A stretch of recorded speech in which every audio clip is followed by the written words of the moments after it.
Presidente, gravação iniciada. Obrigada. Então, pessoal, retomando a nossa sessão de julgamento do dia 12 de janeiro de 2021, período da manhã, às 10h36 da manhã, a segunda parte da manhã, presentes os conselheiros Paulo César Macedo Pessoa, Wesley Rocha, Kleber Ferreira Nunes Leite, Fernanda Melo Leal, Cláudia Cristina Noira Passos, Letícia Lacerda de Castro, Maurício Dauritin do Vale, Sheila Aires Cartacho Gomes, que assim votarão nessa sequência, a doutora Cláudia substituindo o doutor João, aqui do nosso colegiado. Nós estávamos no item da pauta número 11, 10 e 11, José Maria de Oliveira, de relatoria da doutora Fernanda.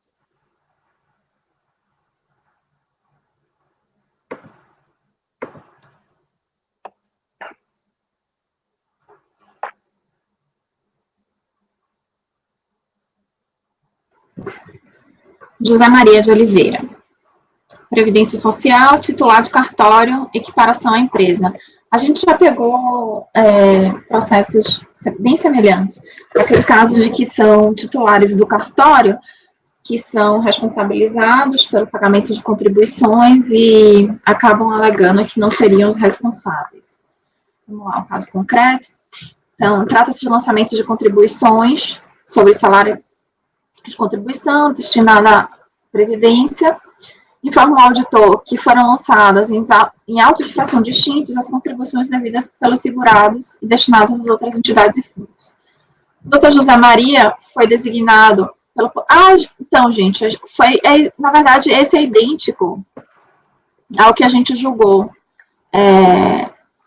Eu vou resumir para a Cláudia. Esse é idêntico ao que a gente julgou em reunião passada, só que como ele estava separado no processo, ele veio um, e esses são os outros dois. É o caso, Cláudia, não sei se você já pegou processo semelhante, são casos de titulares do cartório, tá, em que eles são responsabilizados pelos pagamentos de contribuições dos cartórios aos quais eles eram responsáveis, titulares donos,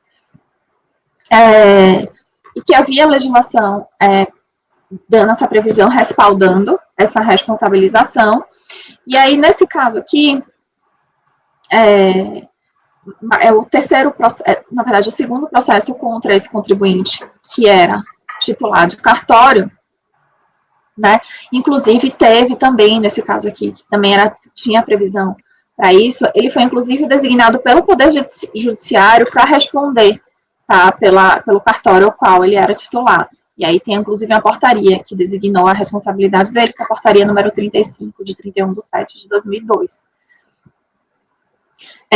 Ele tenta eximir a sua responsabilidade, dizendo que atualmente, ou seja, no momento do lançamento, ele já não era mais o dono do cartório e tenta também transferir a responsabilidade para o contador, que era o responsável para gerir a contabilidade do cartório.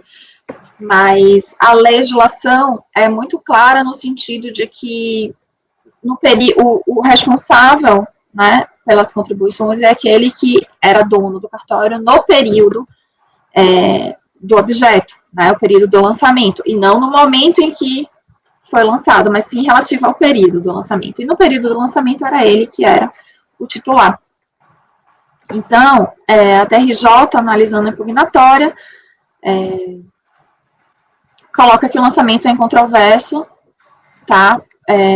Enfim, deveria ser considerado procedente justamente porque o contribuinte, inclusive, ele não rebate que teve recolhimento, tá? Ele inclusive, afirma que, na verdade, ele não era o responsável, mas ele não contesta a ausência do recolhimento. Então, não tendo o contribuinte recolhido a contribuição mencionada, foi lavrado o presente auto, não sendo a argumentação do defendente capaz de afastar a procedência. Então, quanto à responsabilidade tributária, o contribuinte alega que não mais respondia pela unidade cartorária à época do lançamento, além de que o auditor se baseou em norma com vigência em período posterior à sua responsabilidade perante aquele cartório. De fato, o senhor José Maria de Oliveira, na data da lavratura do presente auto, não mais estava à frente do quarto cartório de notas, porém a responsabilidade do tabelião reporta ao período de ocorrência dos fatos geradores da contribuição previdenciária. O titular do cartório é um sujeito de direito investido da delegação das funções cartorais. A legislação previdenciária o considera como um contribuinte individual, na qualidade de autônomo, se admitido após 20 de novembro de 94, e se a remuneração não for proveniente do poder público. Nesse sentido, temos o Regulamento da Previdência, aprovado pelo Decreto 3.048 de 99, seu artigo 9º, inciso 5º, alíneas T, e combinados com o parágrafo 15, 7º, consideram o notário como um contribuinte individual. Passando um pouco mais adiante, a legislação 8212 também diz que o contribuinte individual se equipara à empresa somente com relação aos compromissos resultantes da contratação de outros segurados, ou seja, obrigações principais e acessórias decorrentes dessa contratação. Aí, como eu disse, ele tenta aqui dizer que responsabilizar o contador, que não há nenhuma previsão para tal.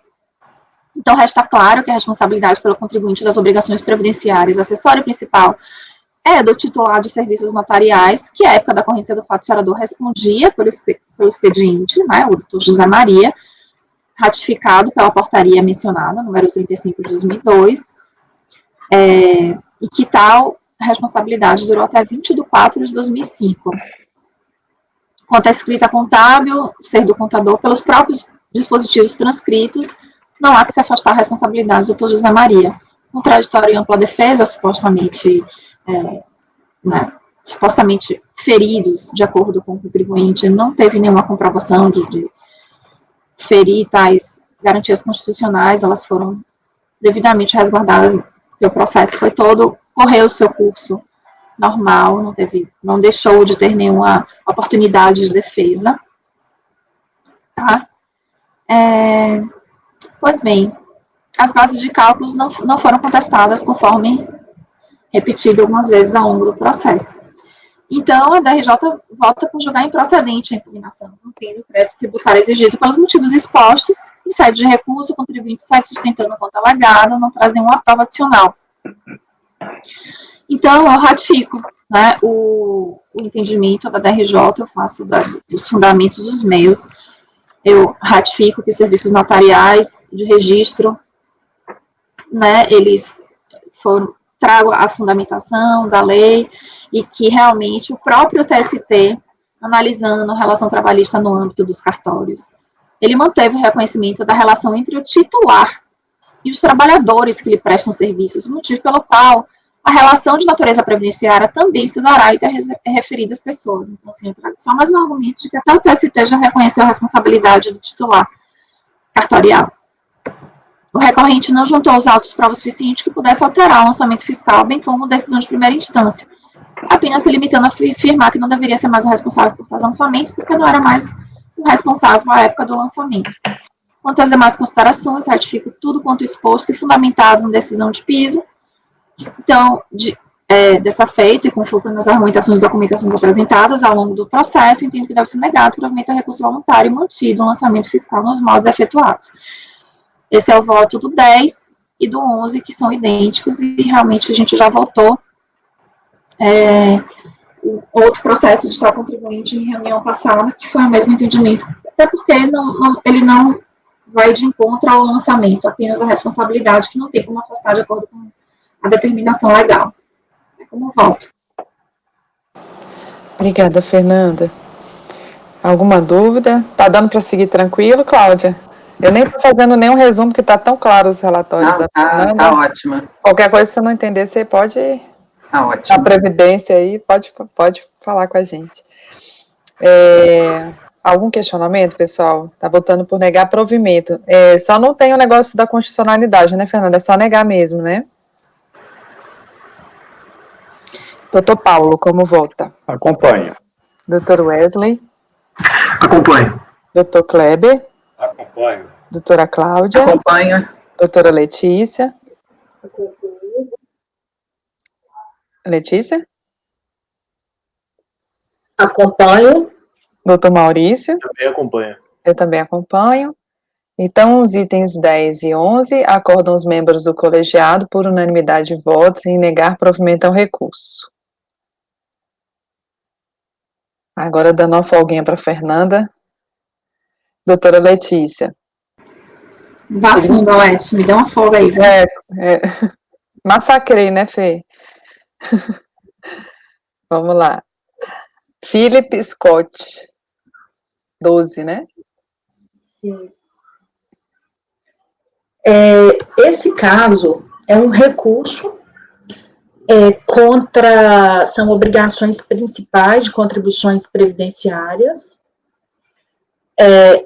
e, na verdade, elas foram incidentes sobre as remunerações pagas a segurados empregados de uma obra de construção civil executada sob responsabilidade do recorrente. Ele era o proprietário dessa obra.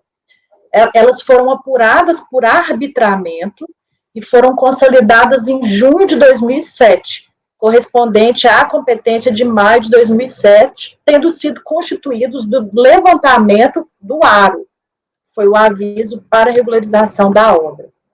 O relatório está às folhas 29, está indicando a matrícula SEI dessa obra. Ela inicialmente não tinha número, ela estava lá na rua que eu indico aí no voto, Marcos Freire, a área dela, e ela teve início em 99 e, pela fiscalização, o término em maio de 2007. Então, a DRJ, ela considerou que foi nesse ano de 2007 o término da obra, e reconheceu uma incidência parcial dessas contribuições. Nesse sentido, os documentos apresentados pelo recorrente, no entendimento da DRJ, não comprovariam a tese dele, porque ele alega que, de fato, começou em 99, mas a tese única dele é de que teria terminado em 2000 essa obra. Foi apresentado o recurso que sustenta essa tese de término de 2000, porque se acatada essa conclusão em 2000, a totalidade das contribuições estariam decaídas, e ele juntou vários documentos, que eu vou citar daqui a pouco, para provar a sua ligação. Ele falou que data de 2000, as primeiras contas de luz e telefônicas, que seriam oportunamente acostados a as referentes aos meses de abril e 90, já teria sido juntadas na impugnação, que inclusive cada conta seria uma por andar, que a casa dele teria 3 andares. E eu vou indicar esses documentos aqui que ele está citando. Então, ele juntou os seguintes documentos agora em sede de recurso: contas telefônicas, contas de luz, relação anual de informações sociais das RAIs, eu vou indicar nas folhas aí, notificação de infração de 2010 da Prefeitura de Belém para esse endereço, ou seja, a Prefeitura de Belém o notificou em 2010, recibo de aluguel do imóvel dele anterior, sendo que a discriminação de pintura do imóvel locado em setembro de 2000, demonstrando o período aproximado em que o recorrente teria deixado de residir nesse local, notificações de ação da Justiça do Trabalho, com cópia do termo de audiência datada de abril de 2000, constando que as pessoas que teriam trabalhado nessa obra ajuizaram uma ação na Justiça do Trabalho, e constando prédio de 2 andares, cor branca, como sendo a residência do recorrente, lá para citá-lo, para identificar a citação, que é localizado na rua Marcos Freire, sem número, está aí as folhas. Projeto telefônico datado de 2010, projeto elétrico, registro da SEI e requerimento à Prefeitura de permissão para construção, CREA sobre a obra, certidão de nascimento de filhos. Foram os documentos que ele juntou no recurso, não na impugnação. na impugnação ele teria juntado também vários documentos. Bom, eu conheci do recurso, e aí já é uma das primeiras matérias, né, por quanto presente os requisitos de admissibilidade, e aqui eu já destaco que eu acho que tem que ser apreciado por todos, porque eu particularmente conheci dos documentos juntados no recurso, eis que, embora apresentados posteriormente à impugnação, pela lógica do acórdão da DRJ, se fez necessária a sua apresentação nos termos do artigo 16, parágrafo 4º, inciso, na linha C. Esse foi o meu entendimento, porque a DRJ ali, ela não acatou a tese dele de término da obra e citou os documentos que seriam indispensáveis para fazer. Então, por isso que eu conheci do recurso dele, dos documentos dele.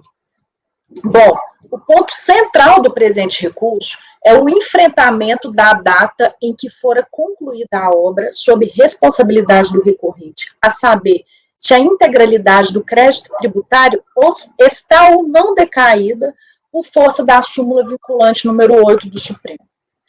Com efeito, é sabido que a obra se iniciou em maio de 99, conforme aro e cadastro geral da obra, constante às folhas 30 e 32. A sua matrícula CEI é de número tal e a localização, à época sem número, também indico com área tal. A NFLD considerou o dia 31/5/2007 como data de conclusão da obra. Destaque-se que o recorrente foi cientificado do lançamento, aliás, folhas 37, em julho de 2007. Sendo este o ponto controvertido, reporto-me ao artigo 482 da Instrução Normativa, que era vigente à época do lançamento, em especial no que se refere à comprovação do término da obra para fins de aplicação da decadência.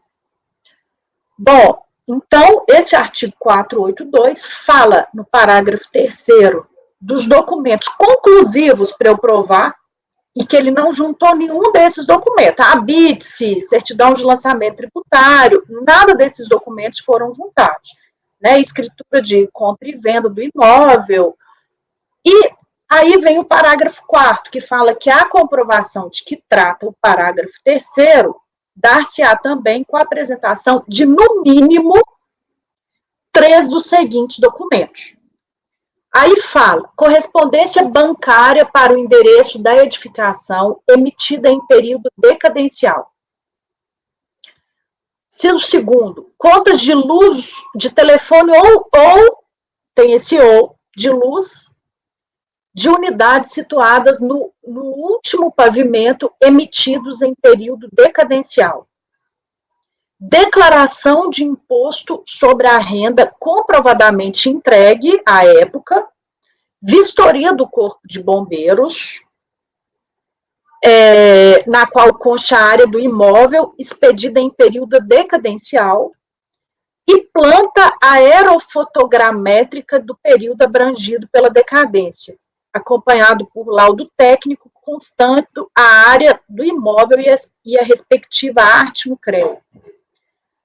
Bom, aí fala o artigo 5º que as cópias dos documentos que comprovam a decadência deverão ser anexados à ADISO, e tem um parágrafo 6º que fala que a falta dos documentos relacionados nesses parágrafos poderá ser suprida pela apresentação de documento expedido por órgão oficial ou documento particular registrado em cartório, desde que seja contemporâneo à decadência alegada e nele consta a área do imóvel. Eu citei aqui esse dispositivo que hoje é vigente, que está numa redação de 2009 e que não destoa do vigente da época dos fatos, para fins de aferição desse término da obra. Desde então, eu coloco assim, no caso, para os membros do colegiado, que eu estou aberta, inclusive, a alterar meu voto, porque realmente, ao mesmo tempo que a lei é muito literal, existe um espaço aqui meu de cognição para, no caso, considerar que com os documentos que ele juntou, ele teria provado. Mas tem algumas, a linguagem, ela não nos trai, né, no caso, a gente que está vinculado a esse princípio da legalidade. Em algumas palavras da letra, que não são, da lei, que não são desnecessárias, mas nem devem ser, talvez não caiba essa conclusão minha, embora, enfim, ao fazer o voto eu me convenci, mas enfim, vamos para o voto, voltar para o voto. Portanto, o conhecimento do encerramento da obra em questão, a que se reporta o lançamento tributário, deverá se amparar às diretrizes normativas acima traçadas. Nessa linha de pensamento, destaco que, por ocasião da apresentação da impugnação, o recorrente juntou aos autos os seguintes documentos: GPS de 99, que fala do início da obra, então, né, não do término, documentos relativos a rescisões, aviso prévio, dados cadastrais da obra, guias de recolhimento rescisório. Então, ele juntou esses documentos, o processo número 176 de 99, do início da obra, referente à solicitação de permissão para a construção de uma residência junto à Prefeitura de Castanhal, datada de 99, cópia do projeto arquitetônico legal, também de 99. Portanto, dos documentos elencados pelo dispositivo legal, que teriam força para demonstrar o término da obra, o recorrente juntou aos autos diversas contas de luz e de telefone relacionadas à competência de 2010. E, então, que eu entendo que se prestaria para esse artigo, essas contas, uma notificação de auto de infração de 2010, emitida pela Prefeitura de Belém, e uma notificação da Justiça do Trabalho, com cópia do termo de audiência, datada de 27 de abril de 2000.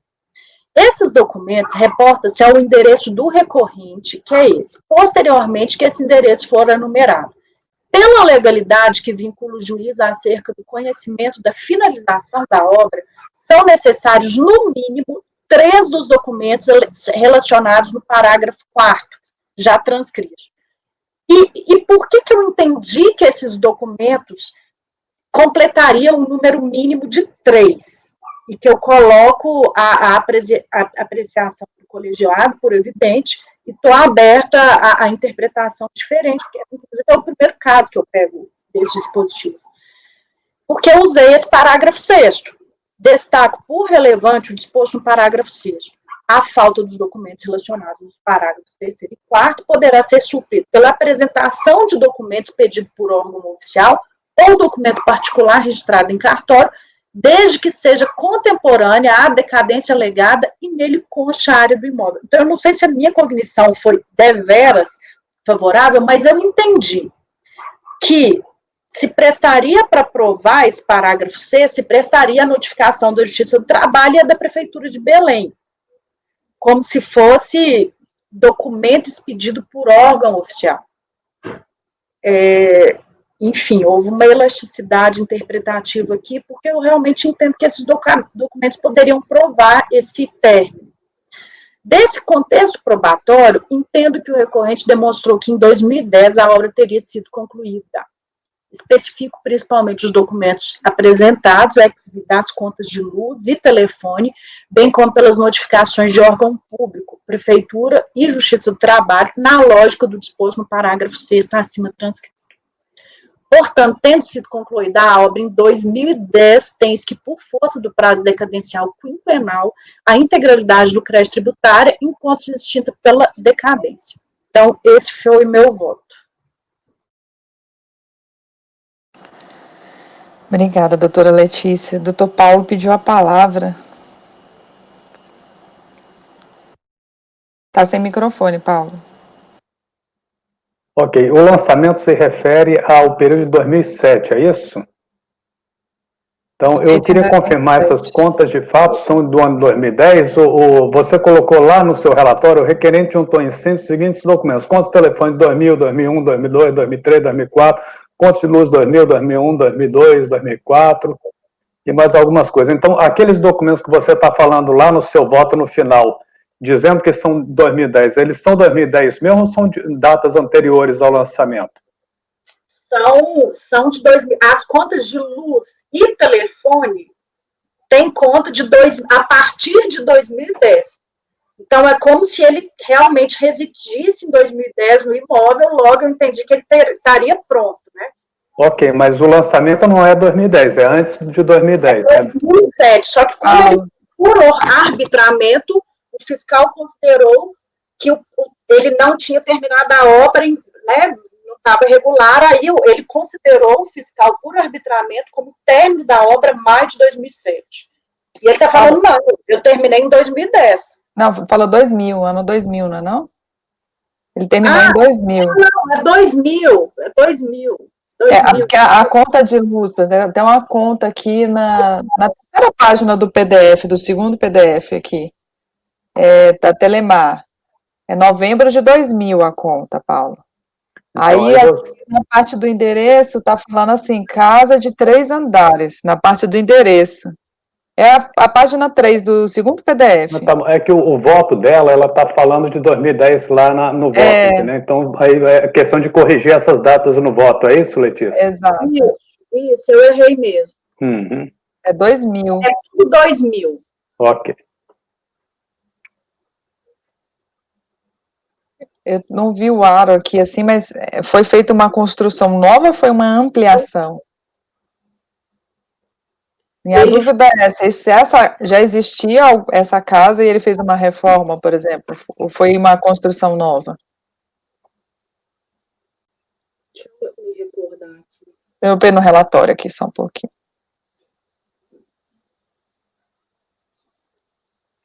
A Cláudia pediu a palavra, Cláudia. Eu acho que, eu não sei se eu congelei, caí, aí eu perdi. Congelou.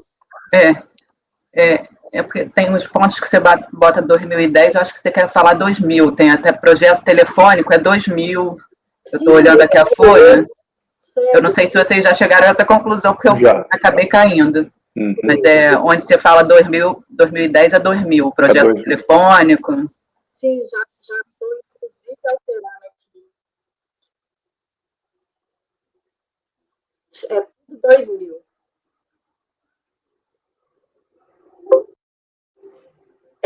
Eu realmente, eu fiquei em dúvida na compreensão desse de, no mínimo, 3 documentos. No momento que eu entendi que estaria compreendido, embora se eu for extremamente rígida, né, a instrução normativa me fala conta de luz ou telefone. Né? Então, isso vale como um. Então, eu até submeto, assim, essa minha análise, embora eu tenha entendido que esses documentos oficiais teriam suprido essa prova também.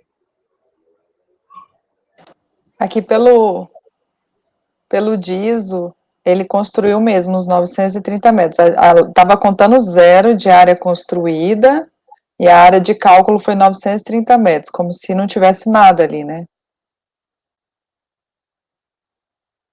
Ele explica no recurso dele, que eu não coloquei, que ele é um pastor que veio para o Brasil e tem muitos filhos, então precisava de uma casa grande.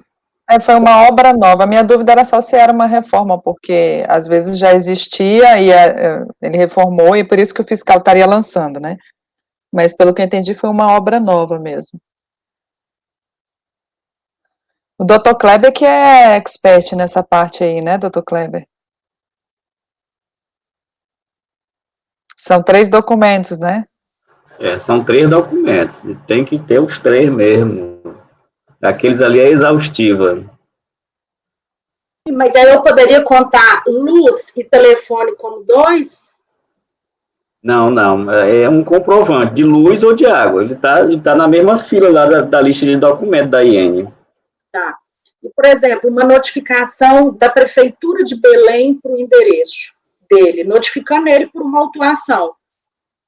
Você concorda que é uma notificação oficial, um documento oficial? Aí eu considerei também ele sendo citado da Justiça do Trabalho naquele endereço, no período de 2010. É bom o documento. Então, assim, eu entendi que, sabe aquela ânsia de sair provando, e realmente eu já até estou alterando aqui no meu voto, quando eu quis me reportar em 2010, era 2000, por evidente. Isso aí vale como documento oficial, vale sim.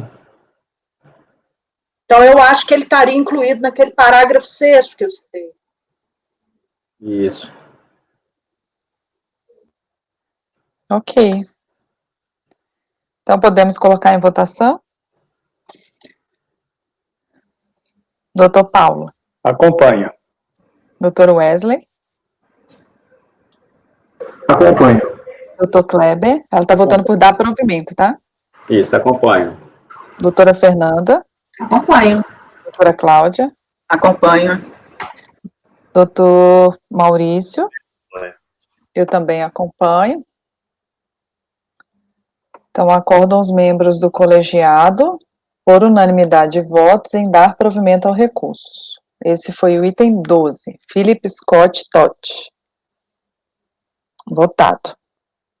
Eu vou para o item 13, Sabran, da minha relatoria. Eles são diferentes, tá? O item 13 vai ser um resultado e o 14 será outro. Deixa eu abrir aqui. O item 13 trata-se de notificação de lançamento referente ao levantamento de remuneração paga a contribuintes individuais no período de 1 de 98 a 12 de 2003. A remuneração foi apurada por meio do exame das contas de despesas constantes dos lançamentos contábeis da empresa, ficando evidenciada a existência de diversos pagamentos efetuados a segurados autônomos, bem como aos empresários, o senhor Fuad Sawai Marli, em relação aos quais não foram efetuados os recolhimentos das contribuições previdenciárias devidas nas épocas próprias. A decisão de primeira instância julgou parcialmente procedente a impugnação e reconheceu a decadência dos créditos apurados na competência de 1 de 98 a 11 de 2000, inclusive. Ele, cientificado da decisão de primeira instância, interpôs o recurso e reiterou os mesmos argumentos de impugnação que eu sintetizo aqui abaixo, que ele não se recusou a fornecer documentos ou prestar informações, impossibilidade de cálculo por aferição indireta e por presunção, violação ao princípio da verdade material, inconstitucionalidade de juros Selic, contribuição ao INCRE Salário e Educação e cerceamento do amplo direito de defesa pelo indeferimento do pedido de perícia, pela DRJ. Indo para o voto em relação ao conhecimento, eu estou conhecendo parcialmente, pois não deixo de conhecer as alegações de inconstitucionalidade acerca do juros Selic. Aqui ele tratou da inconstitucionalidade da Selic, não foi a outra questão de inaplicabilidade, enfim, foi inconstitucionalidade mesmo. E eu também não conheço das alegações referentes ao INCRE, Salário e Educação, porque a notificação se refere única e exclusivamente à remuneração de contribuintes individuais, então não houve levantamento de INCRE, Salário e Educação, apenas aquela cota patronal, e aí não entra INCRE, Salário e Educação, então é matéria estranha à lide, então eu estou deixando de conhecer essas matérias também. Em relação às preliminares, ele alega que o indeferimento da prova pericial implicou no cerceamento do direito de defesa, e aqui eu estou afastando essa preliminar, eu cito a legislação de regência, trago os fundamentos da decisão recorrida, que a decisão recorrida fundamentou, em relação ao indeferimento do pedido de perícia, então eu entendo que não houve cesseamento de defesa em face do indeferimento do pedido de perícia, pois a decisão de primeira instância entendeu que era desnecessária a questão da prova pericial, então não vejo nenhum cesseamento de direito de defesa, então eu rejeito a preliminar de nulidade por não restar configurado esse cesseamento de defesa.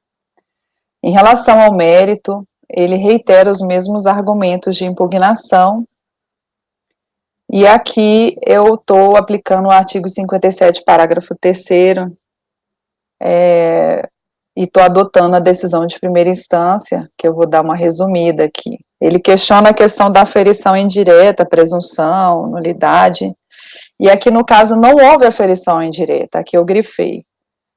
Houve a apresentação de parte da documentação solicitada no presente lançamento e não houve lançamento por aferição indireta, ou mesmo presunção por mera estimativa, tendo em vista que todas as remunerações pagas aos contribuintes individuais foram obtidas nos registros contábeis e em documentos, recibos apresentados pela empresa e juntados aos autos pela fiscalização. A própria impugnante na defesa interposta alega que contratou serviços terceirizados de contadores e advogados para administrar as poucas unidades habitacionais não vendidas no município de Ibitinga, São Paulo.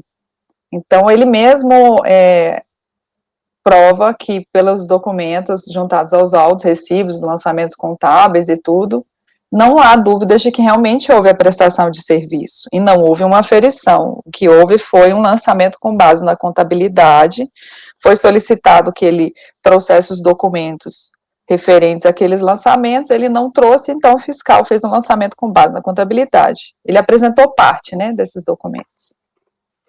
Então, houve pagamento de remuneração assegurada aos contribuintes individuais, conforme foi demonstrado nos autos, e admitido pela própria impugnante. Obviamente, houve o surgimento de obrigação tributária previdenciária. Como a fiscalização constatou que não houve o cumprimento de tais obrigações, então foi devida a constituição da NFLD. Em relação à GPS, a impugnante alega que realizou vários recolhimentos. No entanto, todas as guias comprobatórias foram perdidas no tempo, motivo pelo qual solicita que a administração realize levantamento com o objetivo de disponibilizar as guias. Consoante consulta realizada no sistema, nas competências referentes ao presente lançamento, embora tenha havido pagamento de remunerações a contribuintes individuais, não houve por parte da empresa qualquer recolhimento. Então, a DJ fez a consulta ao sistema e entendeu que não há guias de recolhimento a serem deduzidas, né?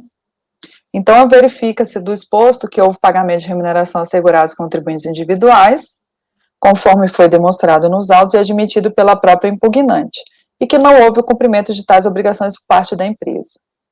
Ele simplesmente alega algumas questões e ele não comprova, ele não consegue afastar a imputação de que ele realmente teve essa prestação de serviços aí, de contribuintes individuais. Então, ante o exposto, eu estou conhecendo parcialmente do recurso, não conhecendo as alegações de inconstitucionalidade e das matérias estranhas à lide, para, na parte conhecida, rejeitar a preliminar e negar-lhe provimento. Esse é o meu voto. Alguém tem algum questionamento?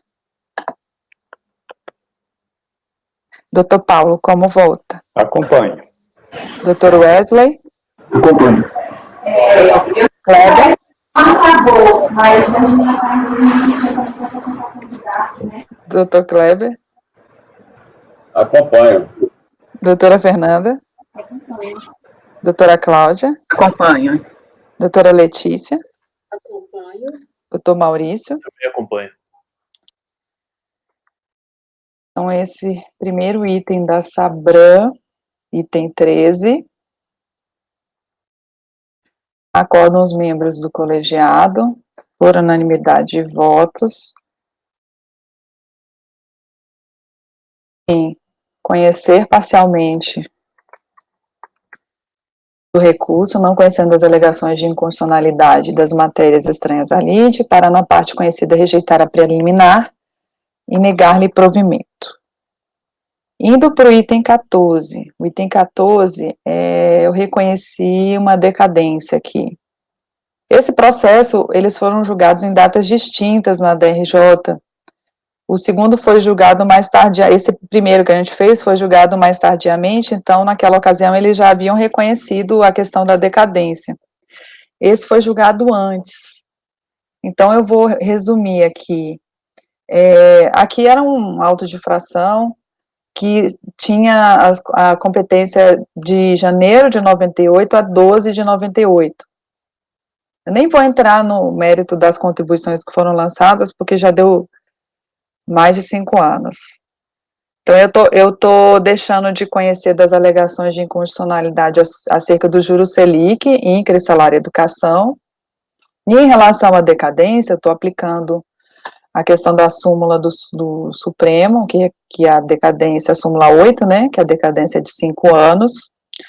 O lançamento contempla o período de janeiro de 98 a 12 de 98, e ele foi cientificado pessoalmente em 7/12 de 2006, tá? Então, é 98, 7/12 de 2006. Aplicando, sim, o entendimento contido na súmula vinculante número 8, todo o período do crédito encontra-se decadente, certo? A DRJ, inclusive, tinha reconhecido no anterior até 11 de 2000, então, nesse caso aqui, está tudo decaído. Então, eu estou conhecendo o passamento do recurso, não conhecendo das alegações de constitucionalidade, para, na parte conhecida, dar-lhe provimento para reconhecer a decadência total do crédito lançado. É como voto. Alguém tem algum questionamento? Doutor Paulo? Acompanho. Doutor Wesley? Acompanho. Doutor Kleber? Acompanho. Doutora Fernanda? Acompanho. Doutora Cláudia? Acompanho. Doutora Letícia? Acompanho. Doutor Maurício? Acompanho. Eu vou pedir licença um minutinho, mas pode finalizar. Eu vou estar fazendo o dispositivo. Vou emudecer o microfone do Paulo. Senão daqui a pouco ele grita alguém e a gente escuta daqui, né?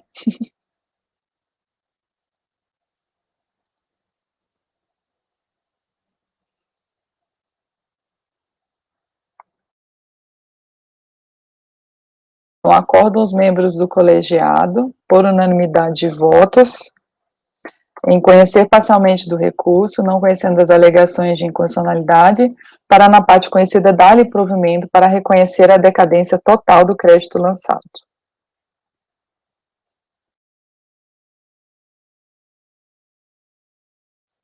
A gente vai para o item 15 da doutora Letícia, Axé Laboratórios. Enquanto isso, a gente já vai abrindo.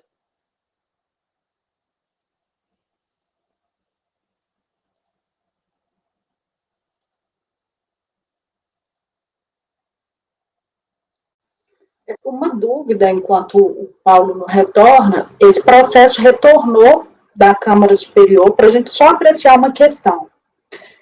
A formatação do acórdão é esse mesmo? Recurso voluntário? Sim. Sim, né? É porque volta para você. A gente deve ter deixado de apreciar alguma questãozinha, né? Quando vetou. A gente entendeu que a questão dos documentos que foram juntados nos embargos não poderiam ser conhecidos, e aí isso foi revertido lá. Aí a gente só deixa de fazer o juízo de admissibilidade, né? Lógico. Foi embargos?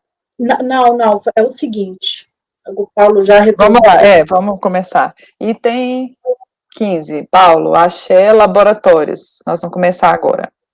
Sim, então, esse processo retornou ao colegiado por força do acórdão proferido pelo Conselho Superior, que, ao julgar o recurso especial da recorrente, determinou a apreciação da decadência à luz dos documentos de e-folhas tais.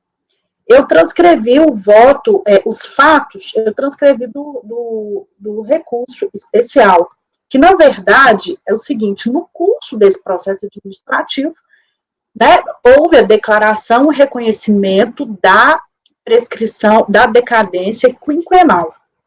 Né? Assim que foi julgado o recurso voluntário, não teria ainda a tese de pagamento antecipado para atrair a incidência do artigo 150. Entre o recurso voluntário e assim que foi julgado pelo colegiado, eles já mudou-se esse entendimento. Eles interpuseram embargos de declaração, falaram: opa, tem 3 competências aqui que estão decaídas, se eu utilizar a tese, no caso, que hoje é simulado, da súmula 99, e juntar as guias de pagamento.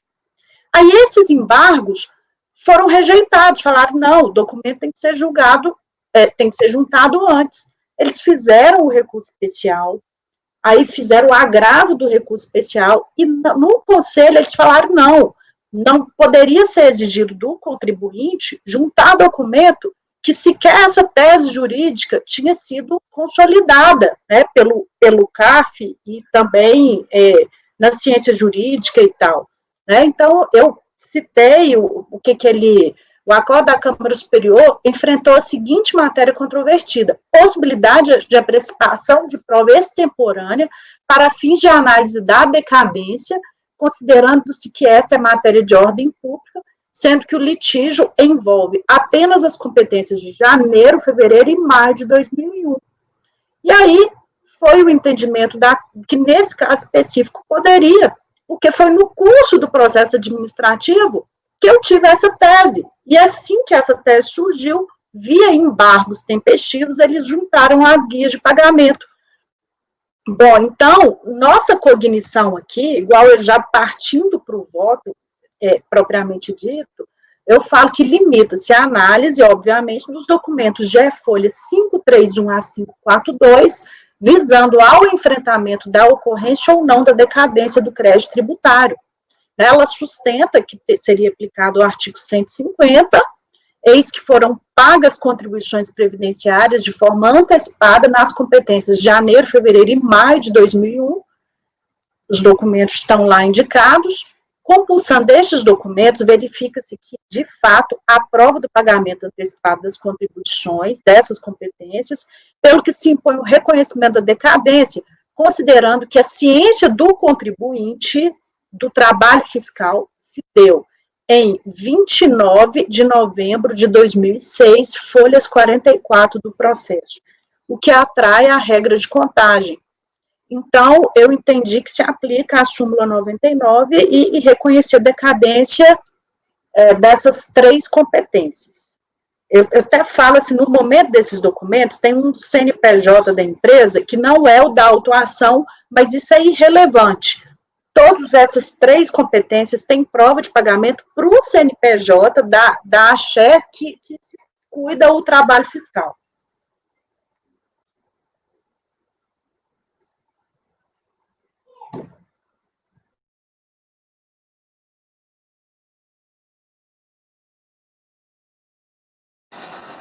Então, os recolhimentos estão no nome da Xé. Exato. Desses 3 meses. Então, aí seria um provimento parcial, né? Porque eu vi aqui que vai até 2005 o lançamento, né? Eu dei provimento porque eu entendi que eu poderia só analisar essas 3 competências.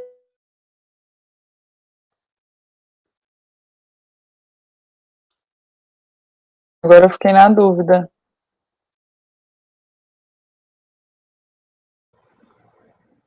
Se seria total ou parcial. Tem que olhar o que a Câmara Superior determinou, né? Aí eu acho Aqui no despacho, no último despacho, está falando assim: trata-se de autos do colegiado de origem, trata-se de retorno dos autos ao colegiado de origem para analisar as demais questões trazidas no recurso voluntário. E tendo em vista que o relator não mais integra o colegiado, encaminha-se a primeira para novo sorteio. Aí posso olhar também o acórdão recorrido, né? Eu acho que seria parcial, Letícia, porque você está reconhecendo parcialmente a decadência. Eu acho que voltou para você tratar da decadência de um modo geral, né? Sim, a decadência, ela é tratada, nesse caso, por inteiro, ocorrência, né? Ou não, né? Aí se vai ser parcial, integral, o colegiado avalia, né? Voltou a matéria da decadência para você, tipo, voltou para você olhar a decadência, entendeu? Só a decadência. Isso. Aí dentro da matéria decadência foi parcial o provimento para reconhecer só uma parte. Pelo menos foi isso que eu entendi. Não, tudo bem. Eu altero aqui. Quer ver? Eu vou olhar o acórdão aqui. e determinar o retorno nos autos ao colegiado de origem para apreciação da decadência. Então, tá aqui o dispositivo deles, ó. Acordam os membros do colegiado, por unanimidade de votos, em conhecer do recurso especial e no mérito, em dar-lhe provimento parcial para determinar o retorno dos autos ao colegiado de origem para apreciação da decadência à luz dos documentos de folha 531 a 542. Ok. Algum questionamento, pessoal? Então, o provimento que ela está dando é parcial para reconhecer a decadência das contribuições previdenciárias relativas a janeiro, fevereiro e maio de 2001. Inclusive maio, né? Doutor Paulo, como vota? Acompanhe. Doutor Wesley? Acompanho. Doutor Kleber? Acompanho. Doutora Fernanda? Acompanho. Doutora Cláudia? Acompanha. Doutor Maurício? Acompanho também. Eu também acompanho. Então, acordam os membros do colegiado, por unanimidade de votos, em dar parcial provimento ao recurso para reconhecer a decadência das contribuições previdenciárias relativas a janeiro, fevereiro e maio de 2001.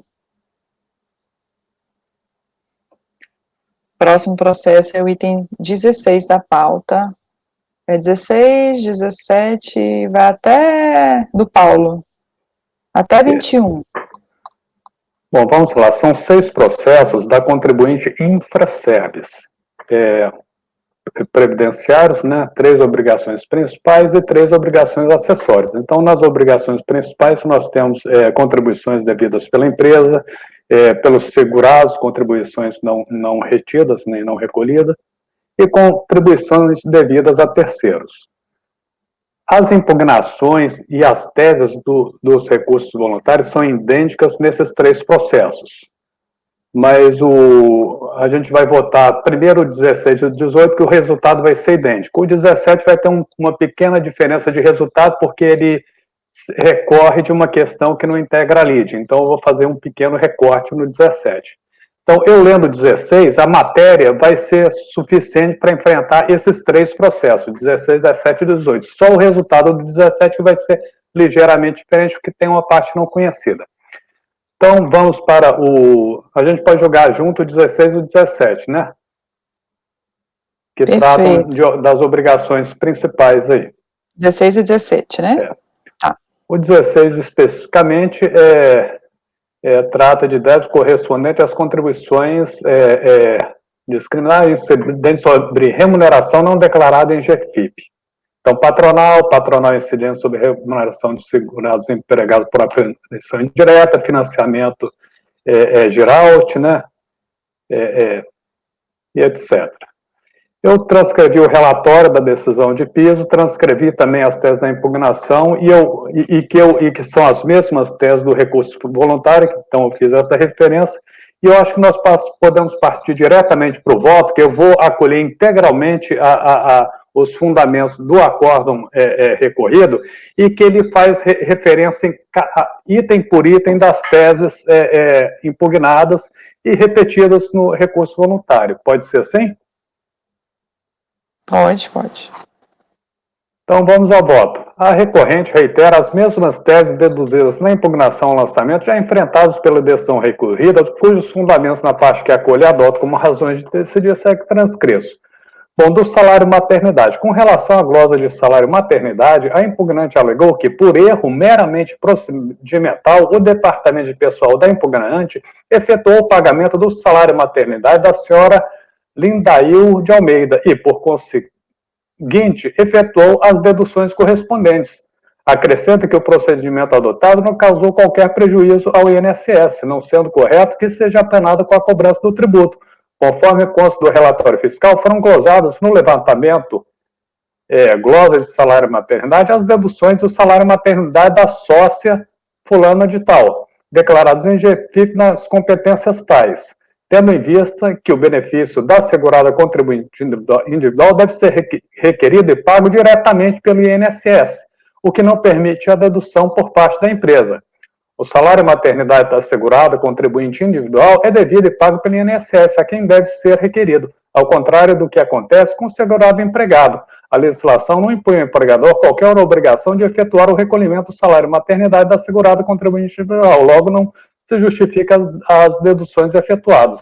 Não existe amparo legal que permita o contribuinte deduzir das contribuições devidas às remunerações pagas ao contribuinte individual nos períodos de repouso anterior ou posterior ao parto. Tais valores não podem ser classificados como salário maternidade, uma vez que, como já ressaltado, esse benefício é devido e pago pelo INSS e não pelo empregador. Então, essa não é aquela questão do salário maternidade que há um dissenso na turma. Isso aqui é outra situação. É algo que não poderia sequer ter sido informado, deduzido em GFIP, né?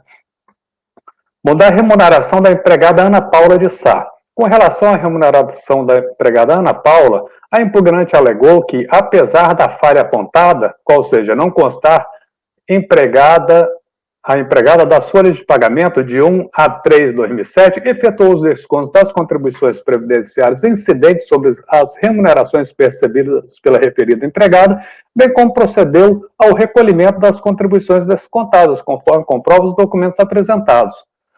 Bom, com relação a essa parcela do lançamento, a auditoria prestou os seguintes esclarecimentos no seu relatório. Aí, na folha de pagamento do tomador, linha verde, da competência tal, consta a informação de omissão da empregada Ana Paula, em data tal, cargo auxiliar, a admissão, em data tal, no cargo de auxiliar administrativo. Ocorre que referida empregada não consta das folhas de pagamento. Aí ela sai relatando. Eu vou pular para o item 22.2.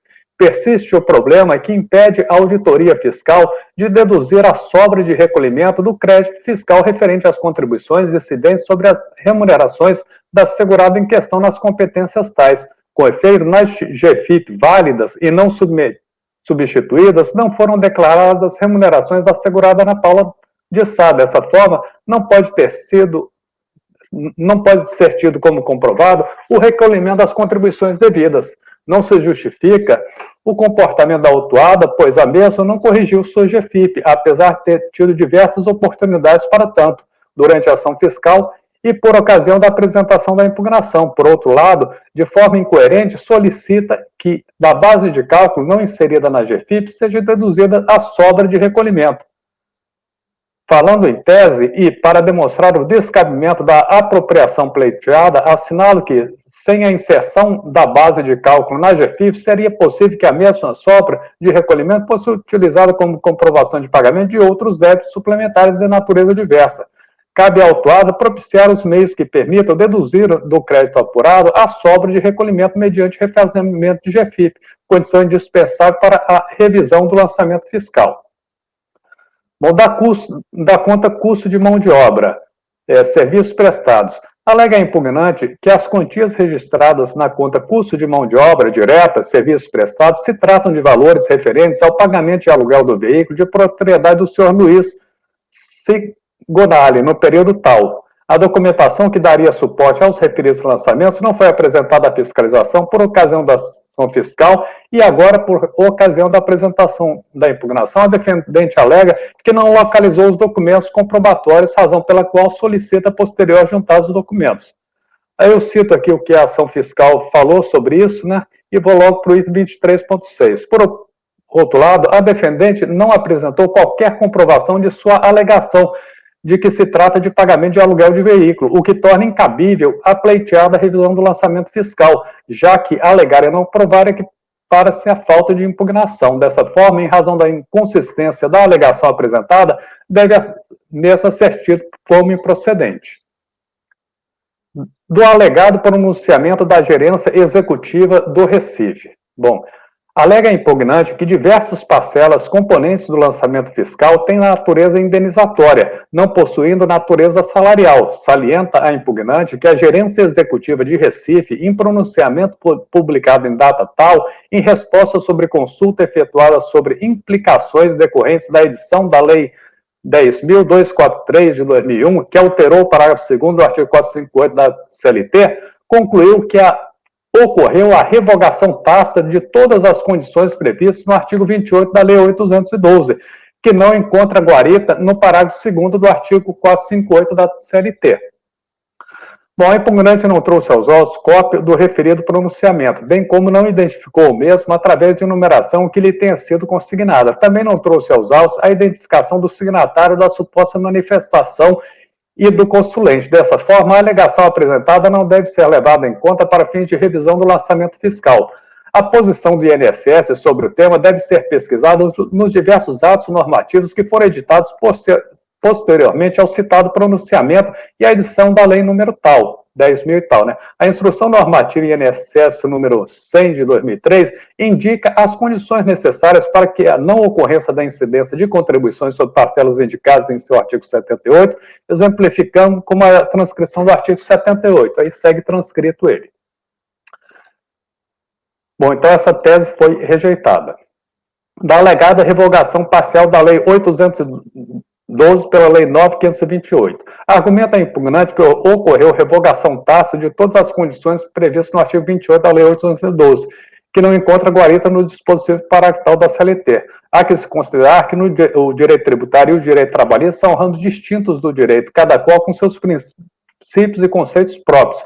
A Lei 8.212 estabelece o conceito de salário de contribuição para fins tributários e a CLT, ao estabelecer uma determinada verba não tem natureza salarial, o faz para fins trabalhistas. Despesas com alimentação. Com relação ao pagamento destinado a custear despesas com alimentação dos empregados da impugnante, alegou a defendente que tais pagamentos decorrem de previsão expressa em convenção coletiva de trabalho, na qual consta que essas parcelas não possuem natureza salarial. No entender da impugnante, a norma coletiva que estabelece a natureza indenizatória de prestações nela prevista deve prevalecer sobre disposições legais que dispõem em contrário. Acrescenta a impugnante que a falta de inscrição no PAT não resulta necessariamente na imposição de tributação sobre o pagamento de despesas com alimentação, uma vez que tais despesas não possuem natureza salarial.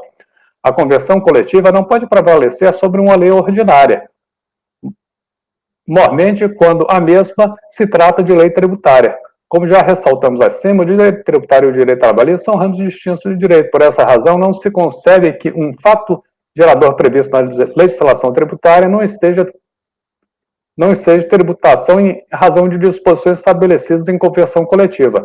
O argumento de que a inscrição no PAT não deveria ser erigida como condição para afastar a tributação sobre despesas com alimentação não pode ser aceito. O custeio de alimentação do trabalhador consiste num ganho habitual sobre a forma de utilidade, inserindo-se no conceito de salário de contribuição previsto pelo artigo tal da lei tal. Afasta-se a contribuição se verificadas as condições impostas no artigo tal da Lei 8.212, eu cito. Com visto, o lançamento foi corretamente efetuado, já que o impugnante admite que não se inscreveu no PAT e a alimentação não foi fornecida in natura, mas paga em espécie. Isso aí é o ponto principal.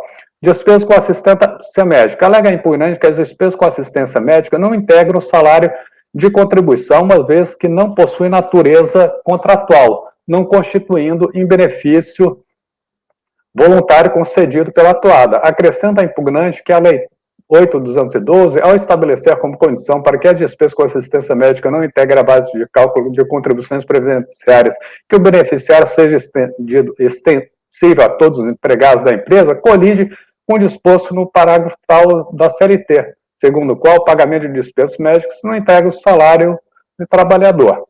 Assinala impugnante que antes mesmo da edição 9 da lei tal, o Poder Judiciário já havia manifestado no sentido de que o pagamento de despesas médicas não tem caráter salarial, por se tratar de prestação sem caráter de habitualidade. Bom, aí inicia-se volta, eu vou pular já para o item 27.6, que conclui a análise. O custeio da assistência médica do empregado só deixará de entregar a base de cálculo da tributação se constatado que a cobertura abrange a totalidade dos empregados e dirigentes da empresa. Esta a condição imposta pelo legislador para que o contribuinte possa usufruir da isenção prevista no artigo tal 28, parágrafo 9, na linha Q. Como já assinalado anteriormente, o parágrafo 2º da CLT, ditado para fins trabalhistas, possui área de atuação distinta do artigo 28 da 8.212. Fica, pois, constatada a improcedência da alegação apresentada. Módulo levantamento RT1, reclamatória trabalhista. Com relação ao levantamento RT1, reclamatória trabalhista, a impugnante afirma ter trazido aos autos a comprovação do recolhimento integral das contribuições devidas. Bom, o presente lançamento fiscal não é integrado pelo levantamento RT1, reclamatória trabalhista. O relatório fiscal Folhestais tece explicações sobre todos os levantamentos efetuados e dele não consta referência ao levantamento em questão ou sobre crédito fiscal referente a contribuições incidentes sobre pagamentos de verbas decorrentes de acordos trabalhistas. O item 24 do relatório fiscal, ao tratar do levantamento RA1, remuneração oferida, faz menção a acordos trabalhistas utilizados na apuração da remuneração oferida. Não se trata de contribuição incidente sobre pagamentos decorrentes de acordos trabalhistas, mas de trabalhadores não declarados na folha de pagamento e cuja remuneração foi obtida por aferição indireta através de consulta aos valores registrados em recursos em rescisões no campo remuneração para fins rescisórios. No discriminativo do débito, Folhestais, não consta levantamento RT1. No relatório de lançamento não consta levantamento em questão, mas estão somente os seguintes, aí são elencados os levantamentos. Em vista do exposto, constata que não cabe revisão do lançamento fiscal em razão das alegações e documentos apresentados. Retroatividade benigna. Bom, o impugnante questiona o critério adotado pela fiscalização para aferir a retroatividade benigna, e foi rejeitado, e a decisão de piso manteve os critérios da fiscalização que são coerentes com o que está definido na súmula CARF, né? O contribuinte entende que não seria passível comparar multa de mora com multa de ofício, mas não é esse o entendimento que prevalece. Eu vou concluir aqui já no item 30.5, a comparação entre as duas legislações foi efetuada de forma correta pela autoridade fiscal. Na verificação do cabimento da aplicação da retroatividade benigna, a autoridade fiscal deve constatar qual o tratamento dado aos fatos apurados na ação fiscal pela legislação revocada e por aquela que a substituiu. Após, deve a fiscalização verificar qual daqueles tratamentos é menos penoso para o contribuinte, aplicando o que for mais favorável. Foi exatamente esse o procedimento adotado pela autoridade fiscal. Bom, o quadro demonstrativo, folha 92, demonstra claramente que a aplicação da legislação atual foi mais favorável ao impugnante. Bom, ao final, eu nego provimento ao recurso. Isso vale para o item 16 para o item 18. É como voto. Ok. Alguém tem algum questionamento? Esse é o 16 e o 18, né, Paulo? Isso. Nós temos aí algumas matérias, né? Ele é bem cheio. O 18 eu vi conhecer parcialmente, não conhecendo a matéria estranha lite, Paranapate conhecida negar-lhe provimento. O 18, né? É a mesma coisa, só que tem uma matéria que não consta do outro processo, então eu... Que aí tem só essa particularidade, né? Tá. Então, ok. Desculpa que eu não fui... Pode ir, Letícia. Alimentação em dinheiro, né? Alimentação sem parte em dinheiro. Sem parte em dinheiro. Benefício de saúde que não foi extensível para todo mundo, né? Isso. E essa questão da reclamatória trabalhista não estava sendo cobrada as contribuições. Não. Eram as três dúvidas. Ok. Doutor Wesley, quer questionar mais alguma coisa? Presidente, na questão do pagamento in natura, devido à natureza da verba que você paga, igual aquele voto que eu trouxe na sessão passada. Mas não é in natura, entendeu? É em pecúnia. Foi em dinheiro, foi pecúnia. Sim, eu vou manter em razão da natureza, né, da verba paga, no caso, que é para alimentação. Não vou conseguir fazer muitos argumentos aqui também, porque eu não estou muito bem hoje, então eu só vou abrir a divergência, presidente. Obrigada, doutor Wesley. Então, eu vou iniciar a votação, podemos? Alguém tem mais algum questionamento? Então, o doutor Wesley está abrindo divergência para dar parcial provimento ao recurso em relação à alimentação. Para excluir do lançamento a alimentação. Doutor Kleber. Qual é o relator? Doutora Fernanda. Só ratificando, a alimentação era paga em pecúnia, né? Dinheiro. Pecúnia. Uhum. Relator. Doutora Cláudia. Acompanho, relator. Doutora Letícia. Com o relator. Doutor Maurício. Eu vou acompanhar o relator. Eu também acompanho o relator. Então, os itens. O item 16 vai ficar: acordam os membros do colegiado, por maioria de votos, em negar provimento ao recurso. Vencido, conselheira Wesley Rocha, que deu provimento parcial para excluir a base de cálculo. Você tem o levantamento qual que é, Paulo? Deixa eu abrir o processo aqui, só um O minuto. levantamento, ou então a alimentação, né? Os valores pagos a título de alimentação, também posso botar assim. Deixa eu ver aqui. A L1, alimentação em pecúnia. Já achei. A L1. É isso? Isso.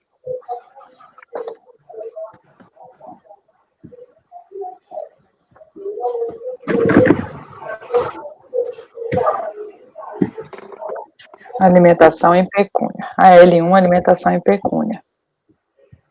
Tá, esse foi o 16. O 18.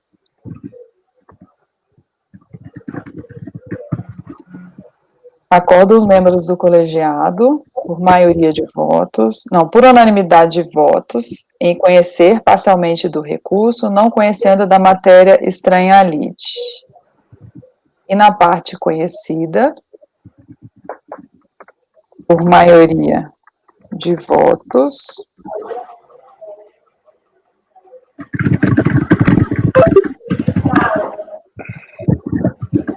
e no mérito, né, e na parte conhecida, na parte conhecida, por maioria de votos, em negar-lhe provimento. Então, acorda os membros do colegiado por unanimidade de votos em conhecer parcialmente do recurso, não conhecendo da matéria estranha à lide.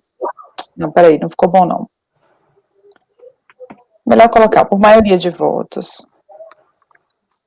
Acorda os membros do colegiado, por maioria de votos, em conhecer parcialmente do recurso, não conhecendo da matéria estranha à lide. E na parte conhecida, negar-lhe provimento. O conhecimento é unânime, né? O conhecimento foi unânime, né? Não, por unanimidade conhecer acorda os membros do colegiado por unanimidade de votos. Aí vou falar só do conhecimento, né? Isso, conhecer parcialmente. E no mérito, por maioria. Aí, não conhecendo, não. Tá. O mérito. Por maioria. O mérito por maioria de votos e negar-lhe provimento. Aí vem vencido. Tá. Então, vamos ver se está tudo certinho, que eu estou aqui bem devagar. Acordam os membros do colegiado, por unanimidade de votos, em conhecer parcialmente do recurso, não conhecendo da matéria estranha à lide. No mérito, por maioria de votos, em negar-lhe provimento. Só um minuto, porque eu acho que aqui não é conhecimento parcial, é? É porque a matéria estranha à lide, o 18. O 18. Ah, sim, você está corrigindo, fazendo o 18, é isso mesmo. É, o 18. Teve uma matéria estranha à lide. Aí, em relação ao conhecimento, foi unânime. Só no mérito que houve divergência, né? Em relação à alimentação. Então, acordo os membros do colegiado por unanimidade de votos em conhecer parcialmente do recurso, não conhecendo da matéria estranha à lide. E no mérito, por maioria de votos, negar-lhe provimento. Vencido o conselheiro Wesley Rocha, que deu provimento parcial para excluir da base de cálculo o levantamento AL1, alimentação em pecúnia. Sheila, o 18 e o 16 são idênticos, entendeu? É porque está na sua conclusão. Então a conclusão, deixa eu checar aqui, porque eu fiz chega um pra resumo. mim. O 18 e o 16 tá. O 18 tem essa matéria estranha lide. Por isso que eu tô colocando. O que tá igual. Então, o 18 vai ser igual ao 17. O 18 é igual ao 17. O 19 que tá igual ao 16. Então, pronto. O 18 é igual ao 17. O 19 já é obrigação acessória, né? Isso. O 19 é obrigação acessória, pelo que está aqui na indicação de pauta CFL 59. E o 20 também. E o 21 também. As obrigações principais seriam 16, 17, 18 e 18, né? 16, 17 e 18. O 19 já seria obrigação acessória. Tá a matéria igual, doutor Paulo? Você quer vou fazer a leitura aqui, eles são rápidos, eu tô achando melhor entrar nessas obrigações acessórias um a um. Tá, então deixa eu só organizar aqui. O 16 a gente já fez, foi negar provimento por maioria. É a mesma situação, então. O 19 é obrigação acessória, então a gente não vai mexer com ele agora. Tá, então o 16, 17, 18 é a mesma coisa ou você vai entrar neles? No 16, 17 e 18 é a mesma coisa. Essa matéria estranharide, ela é comum no 17 e 18. Então, o resultado 17 e 18 vai ser o mesmo. Tá. Então, eu posso reproduzir, pessoal, em relação ao 17 e o 18. O 17 vai ser o mesmo do 16. Ok, doutor Paulo, pode continuar. Eu vi essa foto. 17 tem matéria não conhecida também, né? 17 tem a matéria estranha lide também. Isso, é isso. O 16 é negar provimento. Negar provimento. O 17 é não conhecer da matéria estranha lide e na parte conhecida negar-lhe provimento. Isso. Que aí também vai ser vencido o Wesley, que ele deu provimento para excluir da base de cálculo o AL1. Vai ter também o AL1 nesse daí, né? No 17? Vai sim. Tá. E o 18 também tem matéria estranha lide.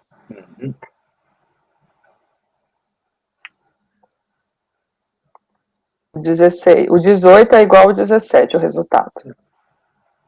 Certo? Certo. Então, vou ler de novo o dispositivo para ficar gravado. O 16. Acordam os membros do colegiado, por maioria de votos, em negar provimento ao recurso. Vencido o conselheiro Wesley Rocha, que deu provimento parcial para excluir da base de cálculo o levantamento AL1. Alimentação em pecúnia. 17. Acordam os membros do colegiado, por maioria de votos,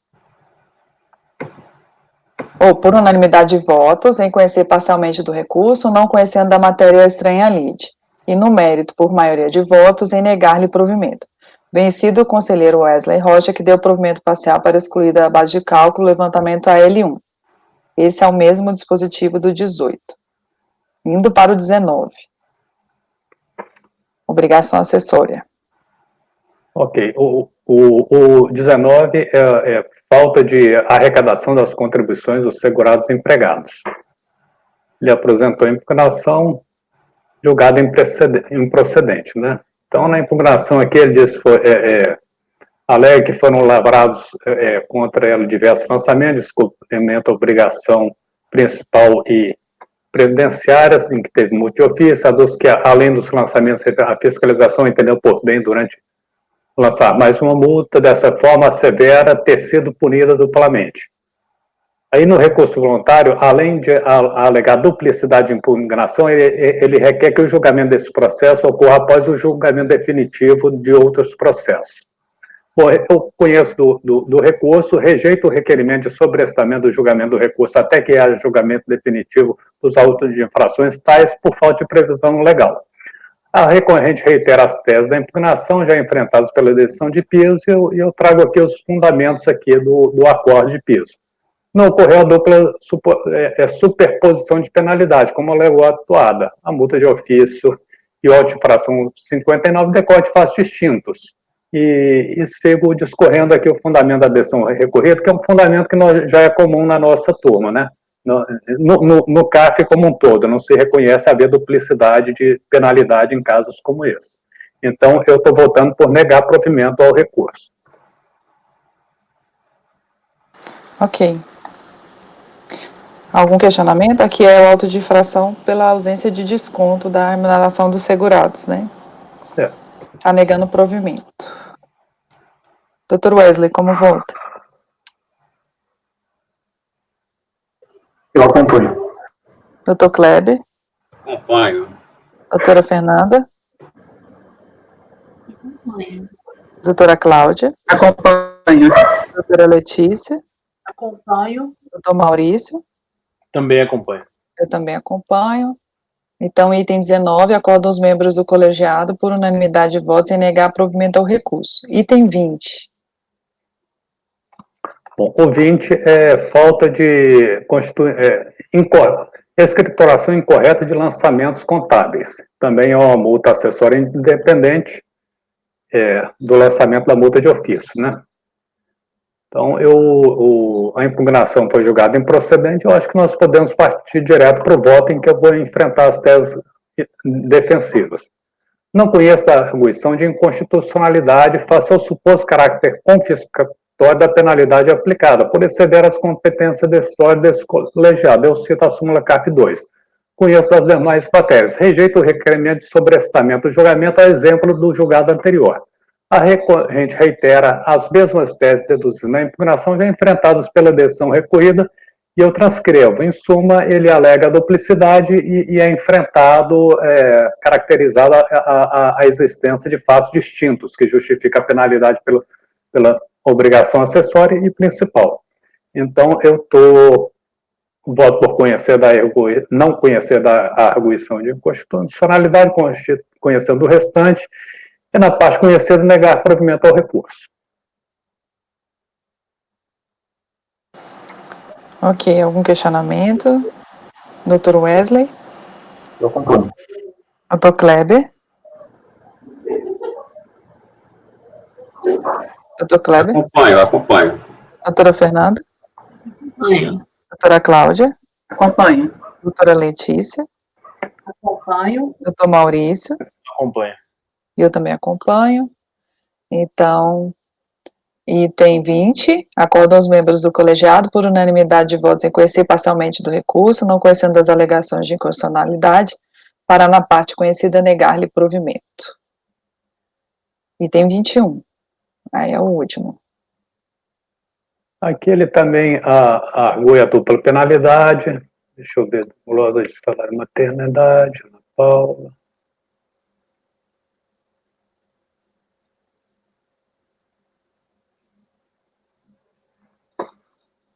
Nesse processo aqui, acho que não tem questão não tem repercussão do lançamento do AL1, não, né? Bom, em termos esse aqui é a multa por apresentar GFIP incompleta, né? E a questão de fato subjacente, basicamente, são as mesmas questões já enfrentadas na obrigação principal, né? Então, vamos logo a voto. Bom, a recorrente reitera as mesmas teses deduzidas na impugnação e lançamento já enfrentados pela decisão recorrida. Aí eu discorro aqui sobre a alegação de dupla penalização, que a gente já enfrentou nos outros votos, para entender que não há dupla penalização, da questão dos salários utilidade. Aí entrou aqui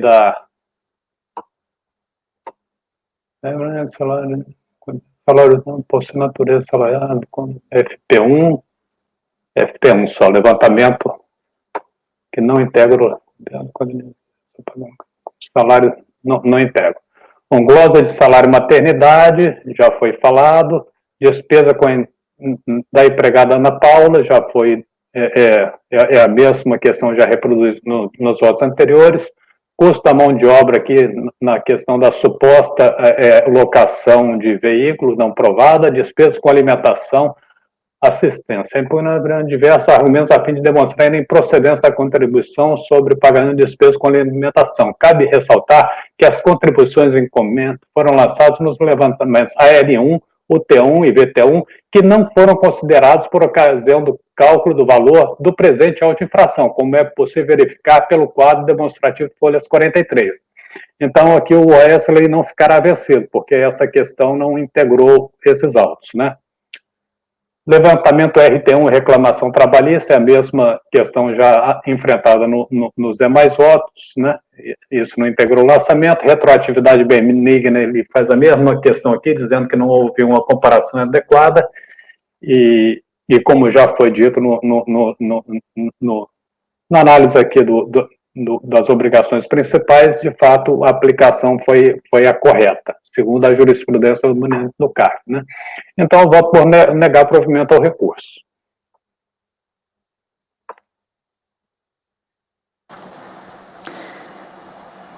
Ok. Então, viu, doutor Wesley, não tem alimentação no ressalto de infração, tá? Como vota? Eu acompanho. Doutor Kleber? Acompanho. Doutora Fernanda? Acompanho. Doutora Cláudia? Acompanho. Doutora Letícia? Doutor Maurício? Acompanho. Eu também acompanho. Então, o último item, para a gente ir para o almoço, 21. Acordam os membros do colegiado, por unanimidade de votos, em negar provimento ao recurso. O 22 e o 23 saíram de pauta, aí ficaram só o 24, 25, 26 e 27. A gente retoma de tarde, né? Vamos encerrar a nossa sessão pela parte da manhã. Eu vou interromper a gravação. Presidente, gravação interrompida.